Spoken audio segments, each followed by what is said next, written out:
Bottom of the first inning here in Newport, Rhode Island, as Fishers Island Lemonade squad against their first licks against Ty Keeley, the big southpaw out of Merrimack College. After Rob Butler gunned down Christian Beal to end things in that first inning. So this will be Healy's 5th appearance of the summer, 3rd start, 9 1/3 innings of work. He is 1-1 overall. He has an ERA just under 10. He's allowed 11 runs, only 10 of those earned, over 9 1/3. 10 strikeouts, 11 walks, and allowed 1 home run. Not a lot of hits. He's only given up 8 hits, so under a hit per inning, but the control issues have been omnipresent for Healy so far this summer. He's gotten a lot of opportunities for this Kettle Bottom squad and hasn't been able to work deep into starts. We've seen him be pretty efficient at times and then just seems to lose command of his arsenal, and that's when he gets into trouble. You got multiple guys on base, you make one mistake, ball in the gap, 2-3 runs are coming home. So he's going to face a pretty tough test against Fishers Island squad that's looked a lot better here in the last couple of weeks. They've made some additions, and you got to like how this lineup's coming together for head coach Frank Holbrook. Yeah, again, Spencer Smith and Addison Kopak were at it. Now this is their 6th game playing as first pitch misses out. And they'll be without Max Power today, who we understand was injured Friday night, out of the lineup today. And that Spencer Smith, who's been a staple as the leadoff hitter here for Frank Holbrook's ball club, was held hitless on Friday against South Coast Health, his first game without a hit. Or reaching base. All 3 of those pitches close to start this at-bat for Healy. Right on that outer half, just missing the corner. That's good discipline here from Smith. And there's a called strike from our home plate umpire, James Fonseca. Christopher Lima, the field umpire here for today. Healy's 3-1. That one's ripped hard up the ground, up the middle. And Spencer Smith collects the first hit for Fishers Island here in the bottom of the first inning. Well, he saw 4 consecutive pitches on that outer half to start the at-bat. He gets another one from Healy there. Doesn't try to do too much with it. You know, if you try to pull that ball and really get it out, you're going to roll it right over to second base. So not a bad job there by Smith, just trying to guide that back up the middle. And he's aboard with a leadoff hit in front of the heart of this lineup, which has been rapidly improving. And Addison Kopak, who stands in, has been a big part of that resurgence for Fishers Island in the last couple of weeks. They got a chance to lock down the 3 seed if they could string together a couple of solid games here. Yeah, a team that struggled out of the gate is now 3-2 over the last 5 games, again, since Kopak and Smith were added to the roster. They're only a game back of Paul Bailey's, which is 6-7, Fishers Island at 5-8. So they might have a chance to get the 2 seed, but regardless, it doesn't really make a huge difference. You just want to make sure you're not the 4, so you miss the playoffs. Again, how it works here, just 4 teams in the league. 3 of the 4 make it. A couple tiebreakers in place as well, but the 1 seed would get the bye, which looks like it's going to be Kettle Bottom. And then you got 2 and 3 would play each other to play into the championship game now for a 3-game series as the 1-1's fouled back. So the way it's going to work, according to a press release by the league from Commissioner Mike Falcone, is that the playoffs will begin August 18th and 19th with a wild card game on Tuesday. That's on 8/17. You see that on the left of your screen. So Tuesday will be the wild card game, 3 versus 2, to make the championship series, which will be the next day. As Kopak goes down looking, big first out for Ty Keeley. So championship series, which will feature this Kettle Bottom squad, will begin with Game 1, Tuesday night, 6:30. They'll face the winner of that wild card matchup, and then Game 2 on Wednesday, 3 o'clock. Then Game 3, if necessary, will be at 7 o'clock. So it should be a real exciting finish to this season. That's why this is the second to last Sunday. You have a full another 3 games next week, and then right into the playoffs. So, yeah, Kettle Bottom head coach David Fisher, who's the head coach at the University of Rhode Island, and he talked about in a quote that it wouldn't be summer college baseball without somebody taking home a title. These players have given it all throughout this summer, and to be able to play for a championship is very meaningful, something that no one will forget, especially under the circumstances this summer. Especially, other summer leagues, you get rings and stuff. That's always some nice hardware you can bring home. Well, I don't know about rings. Well, I don't know about rings maybe here, some but ring pops. You know? We'll see what they have in the budget. But you give a lot of credit to Commissioner Falcone and his staff of volunteers and assistants. They've really done an outstanding job just to be able to put this thing together in a matter of weeks and get these players back on the field. 2 balls and 2 strikes on Jake Core, the second baseman, and that's what really kind of said the first week. You know, a couple games is testing it out for the first 2 or 3 games or so, and then we're underway, and that's kind of what happened here this summer. As runner going, Coro goes down swinging. Cyprian pump fakes and able to slide into second base is Spencer Smith with a stolen bag. Oh, back-to-back strikeouts for Healy. Good base running there by Smith to get into scoring position with 2 outs. A little bit of a delayed reaction there by Cyprian. Not able to get that throw down there in time. So chance here for Billy Butler with a runner in scoring position. I think it was just on a swing and miss from Cora. Might have just for, half a second or so delayed Cyprian from throwing down, and Smith has some speed as well. Yeah, being a catcher is the toughest position in college baseball. That's my opinion. It's the toughest position to develop from a pro prospect standpoint. It's just hard to get those reps. You have to not only be proficient at handling a pitching staff and working with a number of guys, that, especially in summer ball, that you're not used to working with as Butler swings and misses. And then you have to work on your offensive game. So you have to be. It's not easy. You can't struggle at the plate either. So it's the toughest position, I think, for college coaches and then for professional organizations to find and cultivate. 0-1 misses inside to Billy Butler. Ball and a strike. We've been fortunate to see a couple good ones, though. Cyprian's been good. Alex Lane, one of the league leaders in RBI. Good catcher.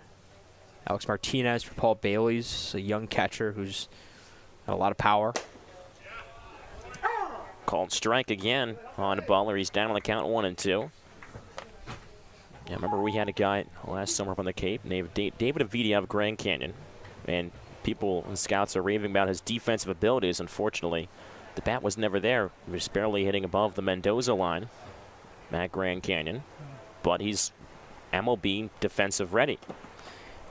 I think teams now, professional teams, are willing to overlook the offensive side of things because they've become more proficient in analyzing things like pitch framing, which reveal the value of how many strikes you can buy from an umpire. Yep, pitches that are outside of the zone, they're able to frame and get the called strike. And I think teams are now have a greater understanding of the value of those catchers as they used to. Butler goes around, strike 3, according to James Fonseca, and Healy strikes out the side. Over through 1, still scoreless between Kennebottom and Fishers Island. Stay with us here on the NCBL Broadcast Network.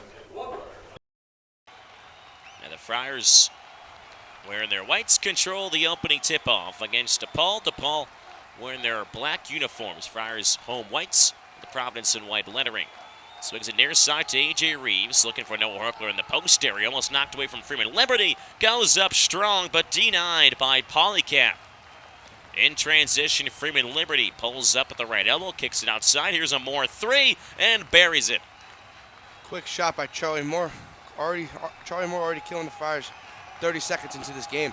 Moore this year shooting the 3 ball at 35% as Reeves catches the ball way outside on the left wing. Skip pass up top to Duke. Watson screen to the right. Duke, a couple trailers on him. Now mismatch, poked away. Going to the floor and knocked out of bounds. It was David Jones who knocked it free. Some strong defense there by the freshman. Friars look a little timid on offense right now. A little bit of a slow start. Can we have that in the Big East tournament? We saw earlier today as well a very slow offense start for Marquette. I hope it's not the same for Providence. As Gant catches it in the painted area, throws up a hook shot, air ball. Horkler trying to follow through on the weak side, but got nothing but the backboard. 2 good looks and 2 tough misses for the Friars. Salnave kicks it near side of Jones. Dribble handoff to Freeman Liberty. Up top to Charlie Moore. 2-3 zone look here by Ed Cooley and the Friars. Going baseline on the far side. Contact, no call. Going down on the floor is Salnave. Good defense by the Friars. Here's Duke 1-on-2. Peels off. Reeves on the far side. Up top to Duke. It's a zone look for DePaul as well. Nate Watson left block area, double coming back outside again. Penetrates, kicks, fires. Reeves 3 on the way. High arcing threes off the mark. Saved by Freeman Liberty. Keep it to Paul's basketball. Good look by the Friars. AJ Reeves open 3. Here's more. Baseline throws up a finger roll. Couldn't finish. Down low is Jones, who bangs it off the backboard and in. Second chance points, Thomas. Second chance points kills teams all the time.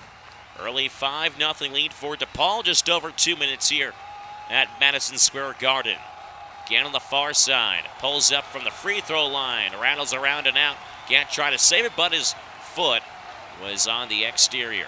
I know we need Greg Gant to play well tonight, but I don't know if that's a shot. A contested mid-range shot early in the shot clock is the shot Cooley would want from Greg Gant.